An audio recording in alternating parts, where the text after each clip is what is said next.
Tu vas doubler ton chiffre d'affaires. J'ai des croyances limitantes, j'ai des peurs et je me mets une limite mentale. Et puis j'ai travaillé pendant 3 mois dessus avec mon plan, il m'a dit « That's a really bad idea ». Bonjour et bienvenue sur le podcast Leader. Je suis votre hôte, Max Piccinini, coach, mentor et auteur best-seller. Depuis le début de ma carrière entrepreneuriale, j'ai construit 2 entreprises leaders de leur marché. Et aujourd'hui, j'accompagne les chefs d'entreprise à développer leur business. Aujourd'hui, nous allons écouter les problématiques de différents chefs d'entreprise et leur apporter toutes les clés pour les résoudre. C'est parti pour notre premier invité.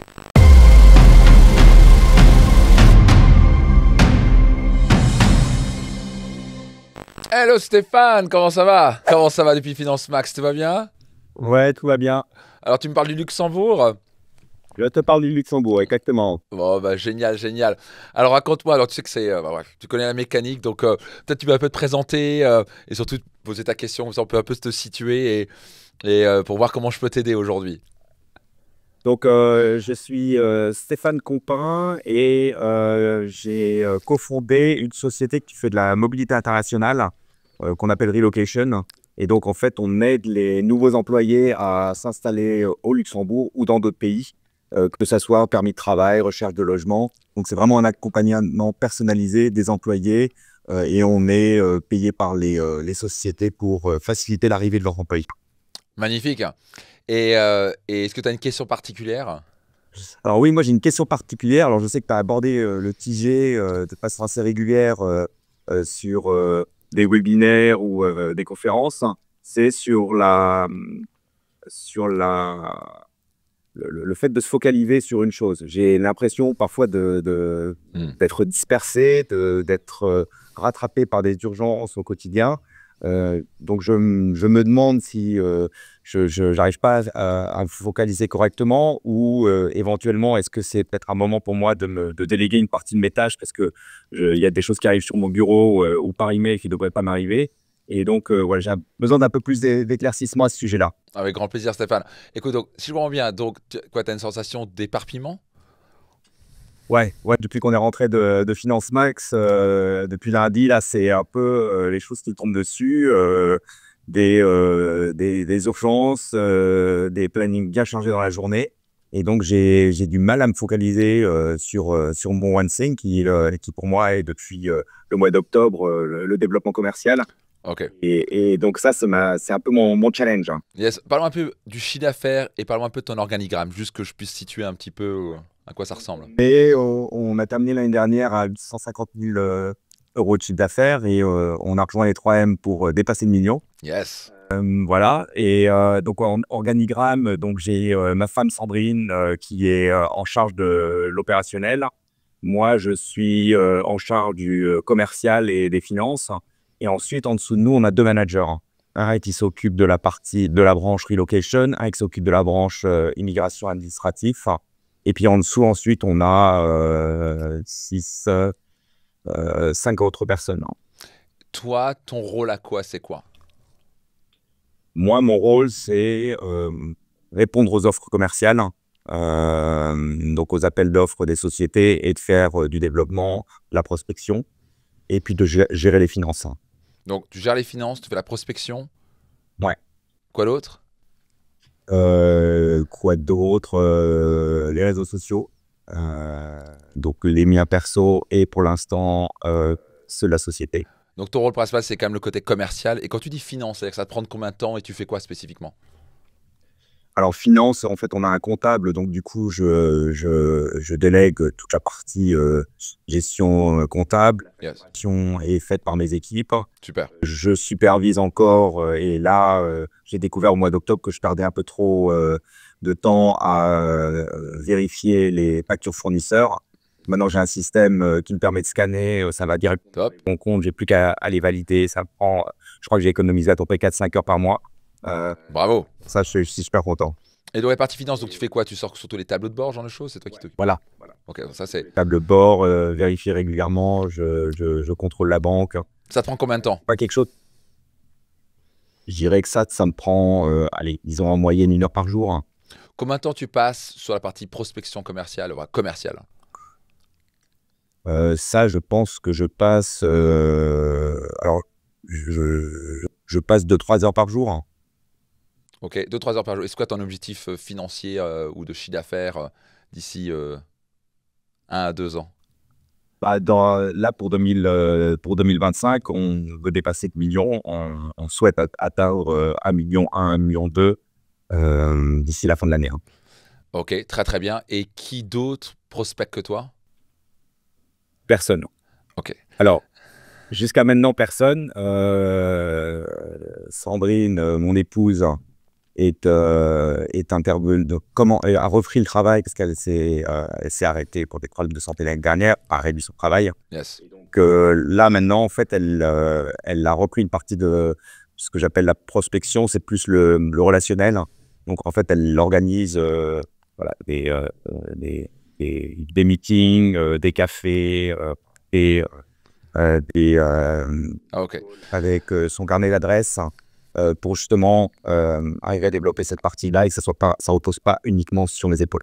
Ok, bah, très simple pour toi, Stéphane. Ton one thing, c'est juste, tu dois être le commercial principal de la boîte jusqu'à ce que tu puisses te payer un commercial, voire deux. Et au passage, pour être un levier intéressant, tu vas pourquoi pas, on ne pourrait pas recruter un commercial.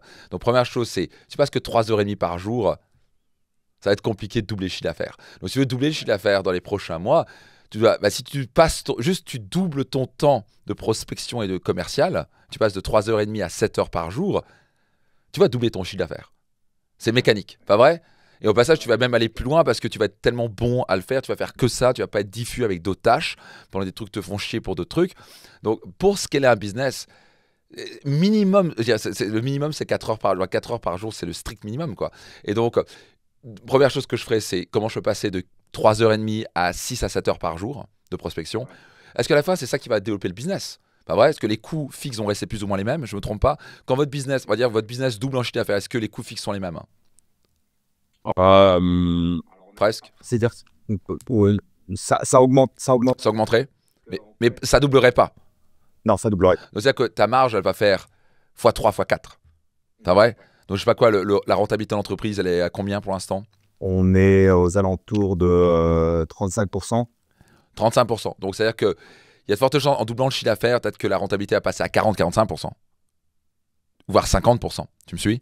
Et donc, c'est-à-dire qu'il n'y a rien de plus important au niveau où tu es dans ta boîte que prospecter et vendre. Tu vois, c'est juste passer plus de temps dessus. Et plus tu vas le faire, le meilleur tu vas devenir aussi. Parce que souvent, en faisant plus de choses, tu le fais mieux. Tu vas vite comprendre ce qui est pas ou pas. Et après aussi, c'est plus prospecter et mieux prospecter. Égal, qui est le client idéal? C'est qui le client idéal? Nous, le client idéal, c'est les RH dans les boîtes. Hein.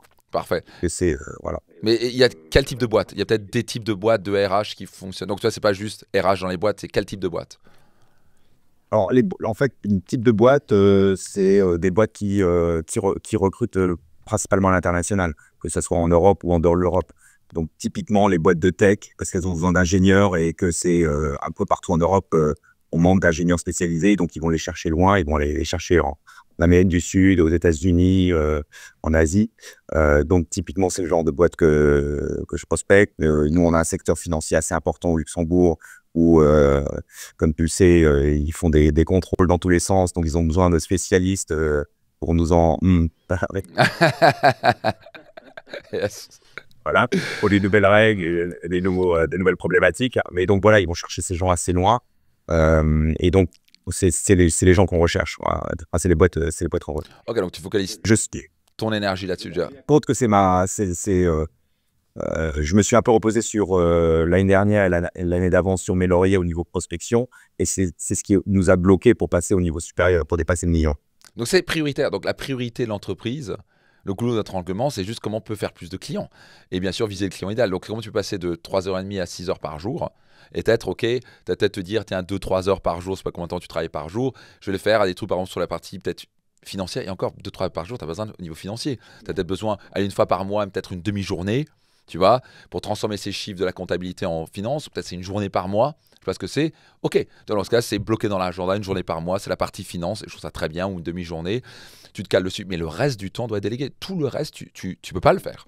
Soit tu le délègues, soit tu arrêtes de le faire. Donc c'est la règle d'or. Parce que le reste, qu'est-ce qui va quadrupler la rentabilité dans les prochains mois, à part que prospecter et vendre? C'est ça, c'est clairement ça. That's it. C'est vrai que alors c'est peut-être parce que j'ai pas posé des limites hein, à mon niveau personnel et à mon équipe que les choses ne tombent pas sur mon bureau ou que moi je les fasse. Est-ce que tu as une assistante de direction? Non, alors, plus ou moins. C'est-à-dire? C'est 100%. Non, c'est dans le sens, c'est pas quelqu'un, j'ai pas besoin d'une assistance de direction à 100%. Donc, j'ai quelqu'un qui fait ce travail-là, à qui effectivement je pourrais donner plus, ou regarder pour sous-traiter ça à des boîtes qui font ça. Donc la partie, tout ce qui est administratif, ça rapporte rien du tout. Mais ça doit être fait. Tu vois, c'est un peu les trucs, relancer les clients, je sais pas quoi, les facturations, les trucs, les machins. Ça doit être fait. Mais il y a des gens qui sont brillants, qui font ça mieux que toi, qui sont plus structurés que toi pour ça. Toi, si tu as force commerce, tu dois aller focus là-dessus. Ça, c'est l'étape 1. Le one thing, c'est je dois vendre. La meilleure chose qu'ils puissent faire pour ta boîte au niveau où tu es, tu dois vendre comme un fou furieux jusqu'à ce que tu atteignes 2-3 millions de chiffre d'affaires. À 2-3 millions de chiffre d'affaires, ce sera une autre étape. Il faudra restructurer, il faudra mettre des directeurs en place pour pouvoir passer à 10 millions. Je suis passé par là. Mais là, ton job, c'est de vendre. Tu vas te lever le matin en disant « je vais vendre, et je vais vendre, et je vais vendre ». Tu vois, combien d'appels, combien de rendez-vous, tu vas juste mesurer nombre de contacts, suivi, machin. Tu vas être full focus dessus. Mais quand tu es diffus avec « ah, il faut que je fasse ça, et l'administratif, et puis après les factures, voilà, tu n'es pas productif. Hein. Le moins un commercial passe son temps à l'administratif, le plus il vend.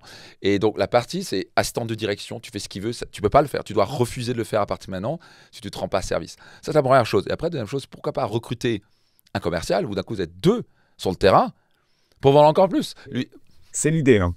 Ah, bien. J'ai fait un peu mes calculs. C'est vrai que c'est quelque chose que je voudrais mettre en place à partir de l'année prochaine. Si on dépasse le million, non, c'est pas si. Quand on va dépasser le million. Yes, j'aime ça. Quand on va dépasser le million, là, on pourra se permettre d'avoir. Parfait. De se payer un commercial. Donc, tu vois comment ça marche. C'est comme un domino. Après, tu apprends ça dans le 3M, le domino. Domino 1, libérer tout mon temps. Administratif, machin, trucs je vais plus le faire. Je vais faire un petit check régulier, par exemple, du style, c'est là où tu vas avoir ton heure par jour. Tu vois, parce qu'il y a quand même ces petits trucs. Tu as 1 heure, 1 heure et demie par jour, 2 heures par jour max. Okay, où tu dis, OK, là, c'est un petit peu les trucs où je check, que les choses soient faites correctement. Si c'est pas bien fait, je remets des process en place, je reforme les équipes. Si la personne ne fait pas son job, est-ce que c'est un problème de process ou est-ce que c'est un problème d'équipe? C'est un problème de process, il faut améliorer le process. Si le process est nickel et personne ne suit pas, maintenant on a une discussion avec le membre de l'équipe. C'est toujours pas bon, on le remplace jusqu'à ce que ce soit bon. Donc ça, c'est petites 1 à 2 heures par jour où tu as quand même envoyé des mails, des trucs, des machins, des petits trucs à la con, mais le reste du temps, c'est de la prospection. Et encore, si tu travailles 10 heures par jour, je ne sais pas combien de temps tu travailles, c'est 8 heures de prospection, 2 heures de mise en place de process, discuter avec l'équipe, que tout soit bien fait, mais tu dois te refuser de faire le reste. Si tu fais ça, ta boîte va exploser. Mathématiquement, tu vas doubler ton chiffre d'affaires, donc tu vas quadrupler ta rentabilité, et donc dès que tu vas passer ça, tu peux recruter maintenant un autre commercial, tu me suis, peut-être avoir un assistant de direction à plein temps, et maintenant ta boîte peut se commencer à scaler parce que le job numéro 1, c'est augmenter ta rentabilité. Et dans ton cas, puisque tes coûts vont pas doubler ou tripler en doublant ton chiffre d'affaires, c'est le meilleur move à faire. Qu'est-ce que tu en penses? Ah ouais, non, tout à fait, tout à fait. Et je me rends compte aussi que je réponds parfois à des demandes de prix de clients où je sais que voilà, c'est des clients privés, ils sont assez focalisés sur le prix et c'est quelque chose que je devrais automatiser en les renvoyant sur une page dédiée sur notre site internet. Magnifique. Voici nos tarifs. Voilà, ils cochent, ils vont jusqu'à sortie, ils payent avec leur carte de crédit et donc ça, c'est quelque chose sur lequel je suis en train de travailler avec Bravo. Master. Pour que j'espère au mois de février. Ça, c'est le levier technologique, l'automatisation pour gagner du temps. Et en plus, ça évite les négociations. D'un coup, tu dis, tu as juste à remplir, c'est ça. Tu vois, c'est les tarifs pour tout le monde. Il y a pas. Si je fais, oui, mais si tu veux me faire un prix. Donc, en fait, tu passes un temps fou à essayer. Alors, lui, on va lui donner ça, lui, on va donner là. Et en fait, c'est même pas harmonieux. Tu vois, chez nous, c'est comme ça. Tout le monde est traité à la même enseigne. Tu vois, chez Apple, je ne vais pas dire est-ce que je peux avoir une réduction sur mon MacBook? Ils vont dire non. Discussion close. Le prix, c'est le prix terminé. That's it. Tu vois, et donc, plus tu peux automatiser ça, et donc, en plus, tu peux redédier ça sur une technologie ou une assistante, quoi que ce soit, et elle suit les règles, ou la technologie suit, puis le prix, c'est ça. Est-ce que je peux faire quelque chose? Non, on ne peut rien faire. Les gens font OK, bah, je prends. Et en fait, voilà, ça permet aussi peut-être de faire de l'upsale. Si quelqu'un, j'en sais rien, a juste besoin d'une journée de recherche de logement et puis qu'il voit qu'on lui propose un tarif un peu plus intéressant de rajouter un service, ce qui augmente le plan des moyens, mais sans qu'on ait à s'en occuper, quoi. Hein, c'est vraiment... C'est automatisé. Il paye. S'il achète ça, tu proposes le produit B, upsell, downsell et tout ça. Excellent. Cool. Je réalise que c'est quelque chose que j'avais pas mis en place et qui va sûrement me libérer. C'est même pas sûrement, va me libérer du temps, quoi. C'est clair pour toi, ton one thing, tu sais ce que tu sens que... Là, moi, c'est... Tu fais ça en 2025, tu vas quadrupler ta rentabilité. That's it. Plutôt cool. Super. Embrasse très fort ta très chère femme. Bonjour de Dubaï. Et puis À très très vite. Salut, salut Stéphane. Edouard, comment ça va? Bonjour. Ça va très bien, merci beaucoup. Magnifique. Écoute, donc tu m'as un peu nous situer où tu en es et quelle est ta question? Parce que j'ai vraiment envie de t'aider aujourd'hui. Je sais, merci beaucoup Max. Écoute, j'ai un gros problème parce que j'aime les gens et j'ai envie de les accompagner dans leur épanouissement professionnel. Ça, c'est ma grosse problématique. Maintenant, j'ai une question parce que j'ai un choix à faire. Aujourd'hui, je suis dans l'accompagnement de chefs d'entreprise, d'adultes et d'étudiants. Alors attends, d'adultes, d'étudiants, de chefs d'entreprise, je m'ai perdu là. Tu vois déjà que je veux aider beaucoup trop de gens. Oui, exactement. Voilà, Et quand tu veux aider tout le monde, tu aides personne. Pardon? Et quand tu veux aider tout le monde, tu aides personne. Exactement. Oui, ça, je sais, tu me l'as déjà appris.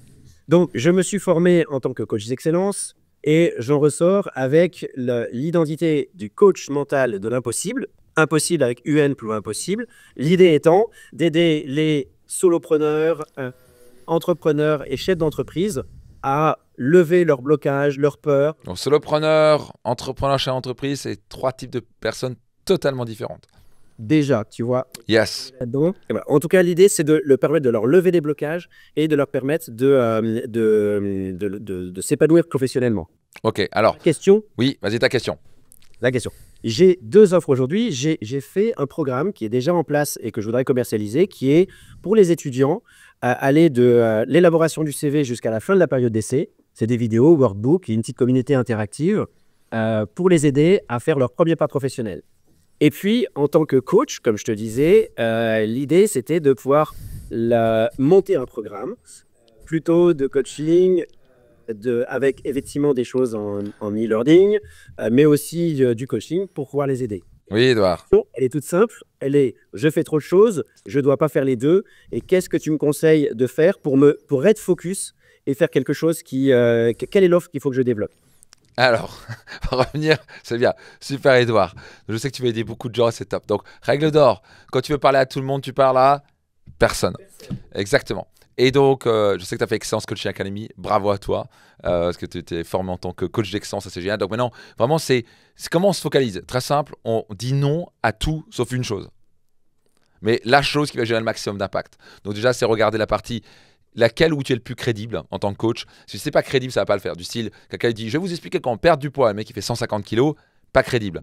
Il y en a qui est coach, je vais vous aider comment être heureux en couple. Le mec, il est célibataire depuis 10 ans. Non, mais le pire, c'est qu'il y a des gens qui le font vraiment. Mais tu vas avoir 0 chance de succès. Quand tu vas avoir 3 clients, c'est beaucoup, ils ont un grain dans la tête. Tu n'es pas crédible. Donc, première chose, c'est ta crédibilité, ton niveau de compétence et de crédibilité, il est où? Ça, c'est la première chose. Tu vois? Donc, déjà, c'est où? C'est quel est le client où ils vont se dire, il est crédible? Alors, je pense que c'est dans les chefs d'entreprise de petites entreprises, parce que c'est ce que j'ai été précédemment. Et j'ai réussi à faire des choses que je croyais vraiment impossibles dans le développement de mon activité et que j'ai réussi par la force mentale et à débloquer. Donne-moi un exemple concret. Qu'est-ce que tu as fait comme ça? Ouais. On est dans l'année, ça fait 1 an et demi que je crée une entreprise parce que j'ai racheté un fonds de commerce de cheminées et foyers fermés. Génial. Et donc, l'artisan veut que je dégage de la boutique parce que c'est chez lui. J'ai donc 1 an et demi pour monter un bâtiment et je décide, dans l'année 2008, de lever 1 demi-million d'euros pour créer le premier bâtiment de France neuf à énergie positive pour être un cordonnier bien chaussé. Et après 14 refus dans les banques, j'arrive à trouver une solution et je débloque ça. Donc, génial. Tu vois, donc là, tu viens... Exemple comme ça, dans ma storytelling, j'en ai pas mal. Parfait. C'est ça. Donc ça, c'est génial. Donc toi, ça, c'est une preuve. Par exemple, moi, je peux dire, je suis en couple, les gens peuvent le voir, donc je peux en parler du couple. Tu vois, je peux dire, bah voici mon business, il est rentable, il est ceci, regardez ce que j'ai fait, je suis leader sur le marché, il n'y a pas de discussion là-dessus.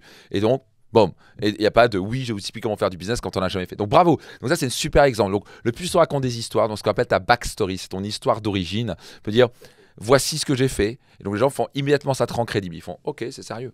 Le mec, il sait de quoi il parle. Et donc ça, c'est déjà bien. Donc tu parles ici à, t'avais quoi, une entreprise ou tu étais indépendante? Tu étais plutôt où? Alors c'est une entreprise.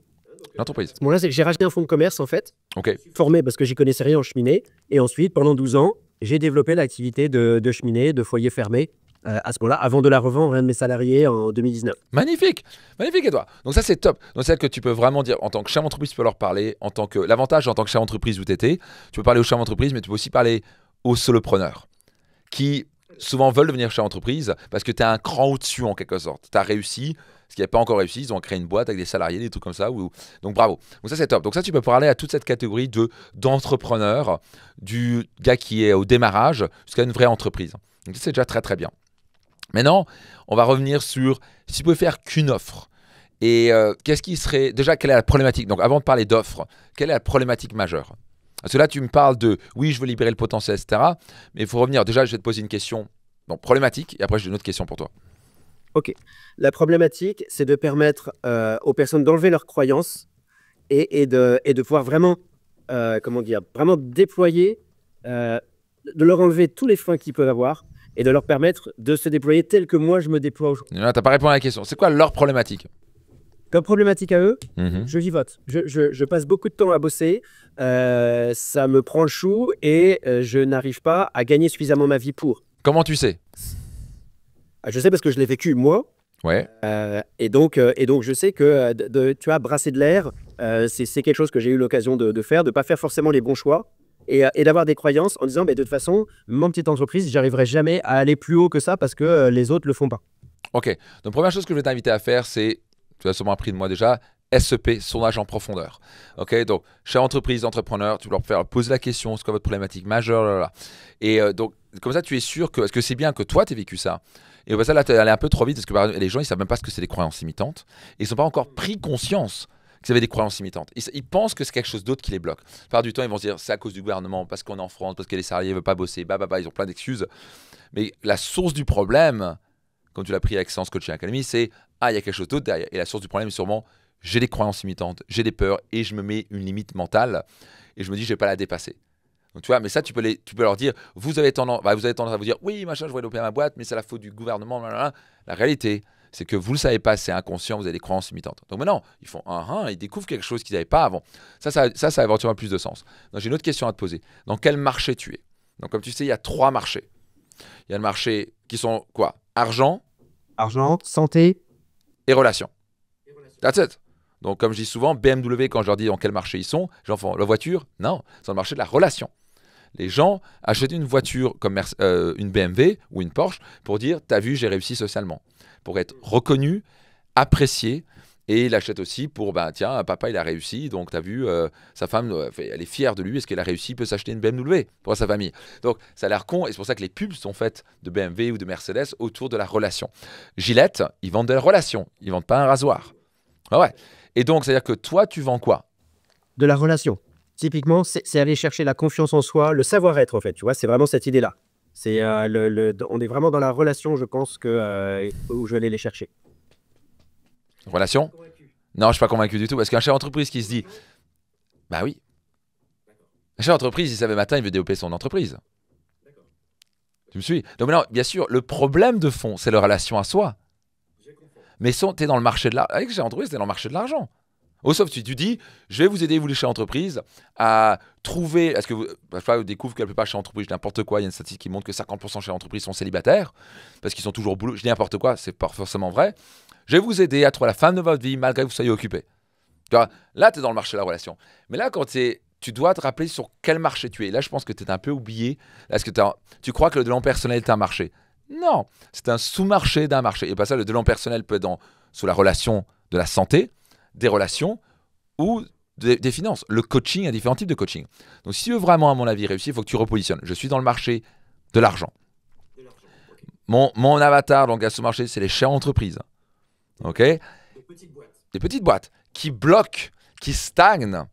Parce que, et la raison de tout ça, et donc leur dire, vous voulez booster votre business, pas vrai? On va dire, bah oui. Vous voulez augmenter votre chiffre d'affaires? Oui. Vous voulez gagner plus d'argent? Oui. Pourquoi vous ne le faites pas? Et on va faire, vous êtes motivé? Oui. Et par exemple, un truc que je peux faire, c'est, est-ce que vous avez un frein à main à l'intérieur de vous, voire 10 freins à main, tout le monde peut comprendre ça, ça s'appelle des croyances limitantes et des conflits internes. Et on va faire, qu'est-ce qu'il va dire le monsieur là? Tu vois, moi c'est comme ça que j'ai développé ma première boîte. Tu vois, mon début dans le coaching il y a plus de 11 ans, c'est vraiment avec ce spiel où j'arrivais avec des discussions en disant, j'avais pas pris conscience que j'étais aussi dans le marché de l'argent, mais j'ai pris conscience plus tard, tu vois.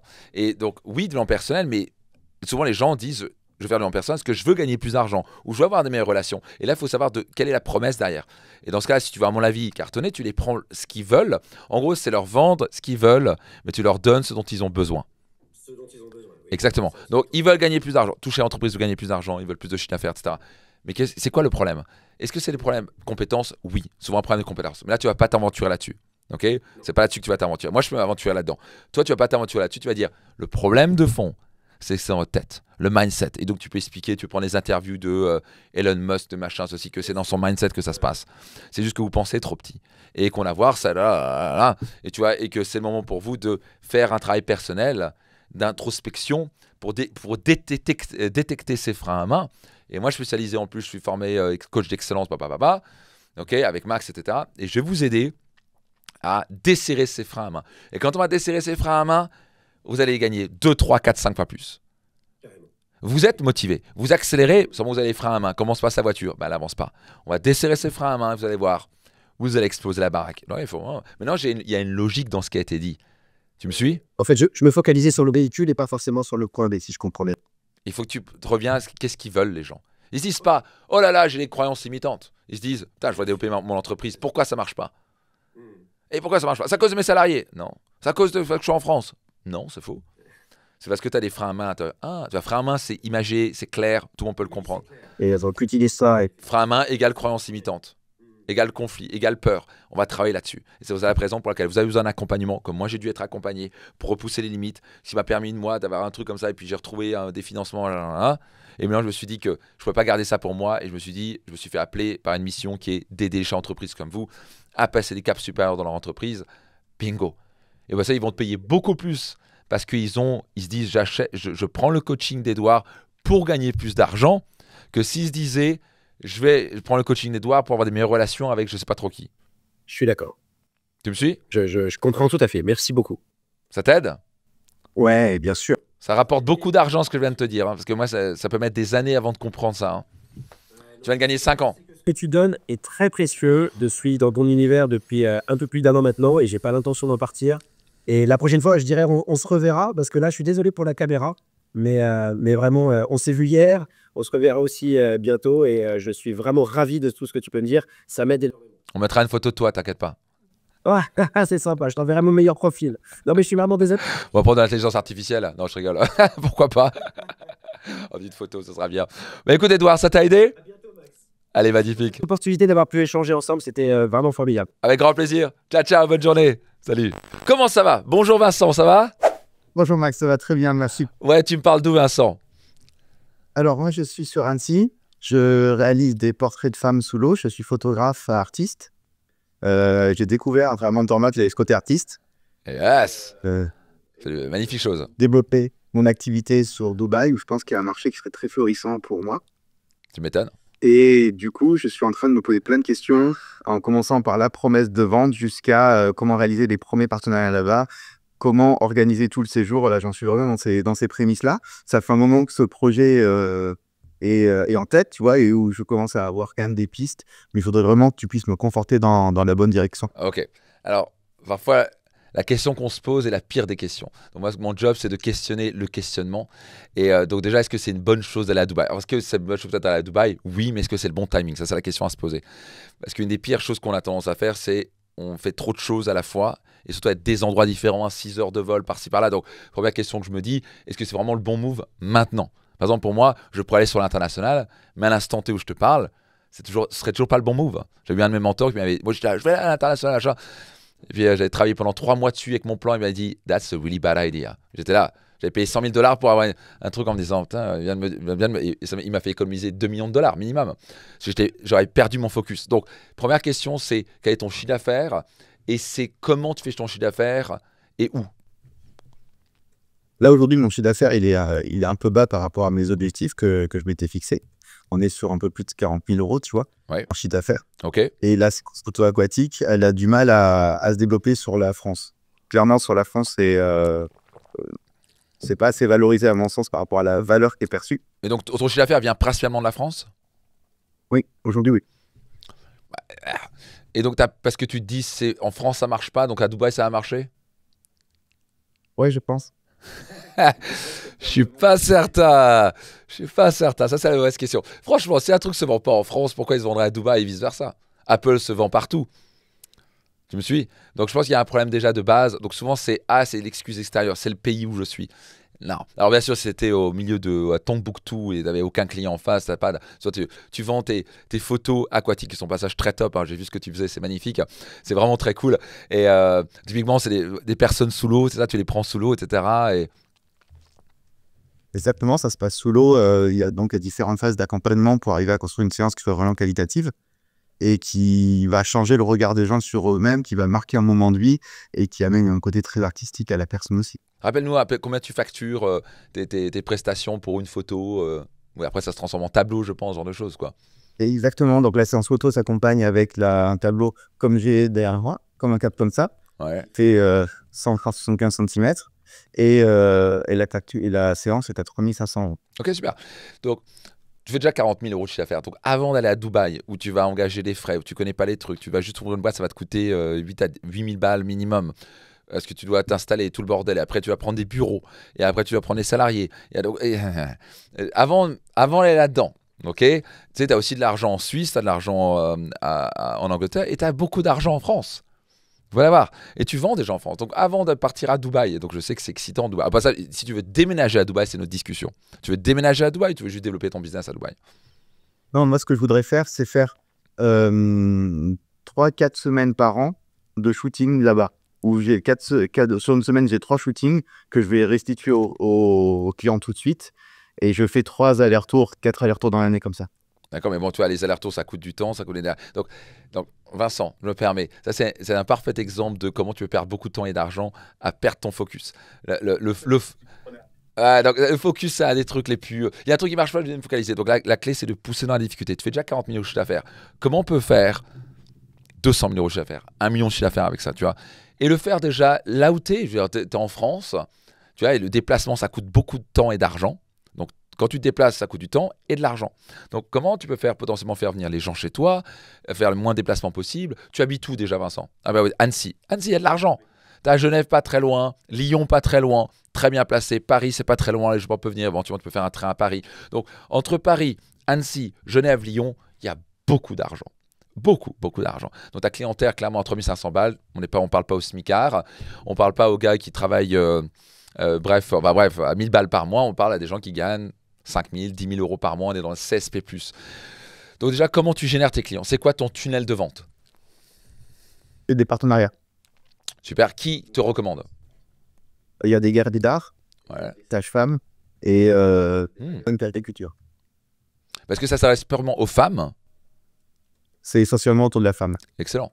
Femme enceinte, le marché, c'est beaucoup la femme enceinte. Ah. Plus développé autour de femmes qui ont 35-40 ans, pas forcément enceintes, mais qui ont envie peut-être de changement de vie, qui sont dans des changements de vie et qui ont envie d'un portrait qui soit très spécial après. Et à quel point tu utilises le levier des réseaux sociaux pour ça? Assez peu. C'est assez peu. Parce que c'est visuel ton truc. C'est une piste à améliorer, je pense, de mon côté, ça c'est une certitude. Parce que tu as les photos, c'est visuel. Tu vois, en plus, tu peux montrer le making of, donc ça c'est très intéressant. On te filme prendre la vidéo, tu vois, on a quelqu'un qui filme ce que tu fais, ou des photos qui fait. Donc maintenant, c'est le photographe est filmé. Tu vois, je veux dire, et comment tu fais les choses, les séances, et tu discutes avec le client. Ça, je verrais totalement un storytelling. Tu sais, la femme qui est un peu pas à l'aise et fait ça pour la première fois. Voilà, je tombe enceinte, il y a une histoire. Je viens vous voir ce que j'ai entendu une amie qui m'a recommandé. J'ai vu la photo chez vous. Pourquoi vous voulez faire ça? Parce que je voudrais retrouver confiance en moi et je voudrais immortaliser ce moment. Et donc, tu vois, tu as cette interaction. Tu es obligé de prendre un caméraman très cher. Tu as des jeunes qui font ça très bien. Tu commences avec ce que tu peux. Et sa caméra avec, bien sûr il faut une caméra sous l'eau, c'est évident, tu vois, mais là il y a quelque chose de très puissant, parce que tu vois ça sur les réseaux, ça devient fascinant, c'est qui ce gars-là donc moi le côté personal branding pour toi, c'est vraiment le plus grand move que tu puisses faire, et la raison est très simple, c'est que tu as un truc hyper visuel, donc quand tu as un truc physique et visuel et beau, ce que tu fais c'est artistique, tu veux l'utiliser à fond, donc moi je miserais à fond là-dessus, parce que tu peux utiliser autant les photos, des vidéos, et après tu vas voir que ça va tellement se développer que même les gens à Dubaï vont t'appeler en disant « Faites pas les choses à Dubaï ». Quand tu commences à avoir une dizaine de demandes par trimestre sur est-ce que vous pouvez faire ça à Dubaï? Maintenant, tu peux aller à Dubaï. Mais d'abord, tu crées la demande avant d'aller la créer par hasard. Et pour moi, je mettrais à fond sur les réseaux. Donc, les photos, tu vois, de ce que tu fais et ton storytelling derrière ça. Qu'est-ce qui t'a passé dans la tête? Tu as pris ce moment-là et tu racontes un peu une histoire. Donc, toi, c'est du storytelling. C'est, et au bout d'un moment, tu pourras même monter tes prix. Donc, le plus tu vas avoir ton personal branding qui grand, le plus tu vas avoir de followers, le plus tu vas avoir de gens et plus tu vas avoir de témoignages. Donc, pareil, sur les réseaux, tu peux mettre des témoignages. Tu peux avoir la personne à côté de toi. Alors, comment c'était cette séance photo? Tu vois, la personne va faire « Ah, c'était incroyable, machin, là, je vois trop. » Et hop, maintenant, tu montres le résultat final. Et tu peux même montrer un petit tu vois, storytelling où tu crées la vidéo. Donc, tu as une caméra sur toi, tu vois, dans ton bureau, et tu expliques ce que tu fais. Tu vas alors, je vais mettre un peu plus de couleurs, et là, voilà. Tu vois, c'est un peu rentrer dans le crâne de l'artiste, tu vois.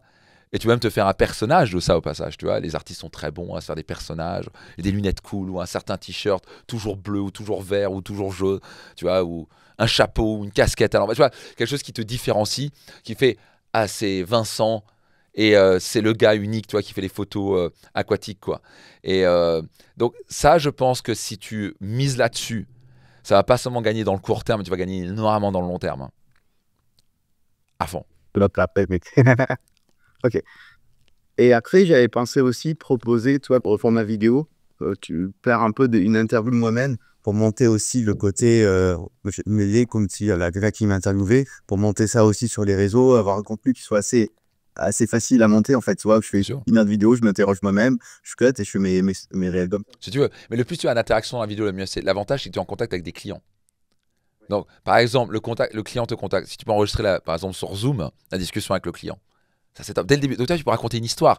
Elle te contacte. Et après, tu lui demandes au passage, tu as enregistré, est-ce que c'est OK? Est-ce qu'on va faire un petit documentaire? C'est une petite vidéo, un petit vlog sur les réseaux. Tu peux faire sur YouTube. Tu peux poster des petits passages sur Instagram ou Facebook. Évidemment, ça dure 2-3 minutes. Tu vois? Ça peut durer un reel de 2 minutes, mais les gens, ils sont le début, elle te dit bonjour, rencontre, on serre la main, tachin, tu lui poses des questions, pourquoi vous faire ça, comment vous les sentez. Et tu vois, c'est le making of, et après le résultat final. Donc tu as un début, pourquoi elle vient, jusqu'à la fin. Et donc tout le monde va faire, waouh, j'ai envie de faire ça moi aussi. Tu vois? C'est ça qui va marcher. Donc le plus tu peux sortir, si tu peux idéalement filmer tous tes clients, mais c'est que toi, tu es dans la caméra, tu veux dire que c'est quelqu'un d'autre qui te filme avec ton client. Ça va marcher plus que toi si tu réponds à des questions. Si tu es seul. Toujours mieux l'interaction. Toi, c'est plus sympa une interaction. Ouais, ça marche. Je comprends bien. Tu vois? Donc, dis-toi, donc, pour toi, un des meilleurs recrutements à faire, c'est un bon caméraman, mais un jeune qui n'est pas encore super connu, mais qui est très bon, et peut-être que tu vas payer un peu moins cher, parce que tu ne peux pas te permettre pour l'instant de payer trop. Et tu vas te dire, je vais miser à fond sur le réseau. C'est vraiment le meilleur move que tu puisses faire. Ce truc va grandir au fur et à mesure des mois, des années. Et à un moment, tu auras une telle demande que tu vas dire, bah, c'est 5 000 €. Ok. Toi, tu peux commander les prix que tu veux. Et après, tu vas aller où tu veux. Tu fais, ah oui, je vous ai suivi, machin, venez à Dubaï. Donc maintenant, tu as la queue de gens. Donc, tu vas avoir beaucoup de demandes, tu peux faire des sondages sur tes réseaux. Tu peux leur dire, au passage, qui ici, je vais aller à Dubaï d'ici 3 mois. Qui ici habite à Dubaï, voudrait faire un truc. Notez. Et les gens font, moi. Donc maintenant, tu fais, ok, c'est bon, j'ai 8 personnes, tu vois. Donc tu viens pas pour rien. Tu vois, mais là, à venir, tu vas payer ton truc dans un pays inconnu. Je veux dire, c'est quoi ce truc-là? Je connais personne ici. Je fais ça, et tout le monde s'en fout, tu vois. Donc, parce que tu n'as pas créé la demande. Crée la demande par les réseaux. Donc, mise à fond, le storytelling, visuel, photo, vidéo, à fond, quoi. À fond. Ok, ça marche. Maîtrise les réseaux et tu vas devenir très riche, Vincent. Merci beaucoup. Ok. Ça t'aide? Énormément. Tu arriveras à dormir? Depuis Finance Max, très peu. Tu m'étonnes. J'en ai plus d'un qui ne dorment pas la nuit, là, qui sont très excités. Yeah. Bah, écoute, ça t'aide, je suis très heureux. Et bah écoute, mets en application. Donc vraiment, je regarde ce jeu-là. Qu'est-ce que je dois maîtriser? Le passage très important, d'abord, mise peut-être sur une plateforme. Tu vois, une plateforme où tu vas être vraiment très fort avant de faire tout. Donc tu dis, ok, je vais maîtriser, je sais pas quoi, Instagram. Instagram, j'irai à fond dessus parce que toi, c'est très visuel. Donc au lieu de faire des trucs trop longs comme YouTube, etc., j'irai plutôt sur des trucs de 1 à 2 minutes, vidéo, super bien léché, des petits storytelling, peut-être 3 minutes max, et photo. Instagram à fond, Instagram, Facebook, hein, c'est la même chose, mais c'est là où tu vas trouver, je pense, ta clientèle, parce que c'est le côté visuel et beau que les gens vont vouloir aimer. Donc ça, c'est ce que je ferai personnellement. Mais il faut que tu analyses tout ça. Super. Merci beaucoup, Max. Ça t'aide, Vincent? Énormément. Passe à l'action. À très vite. Ciao, ciao.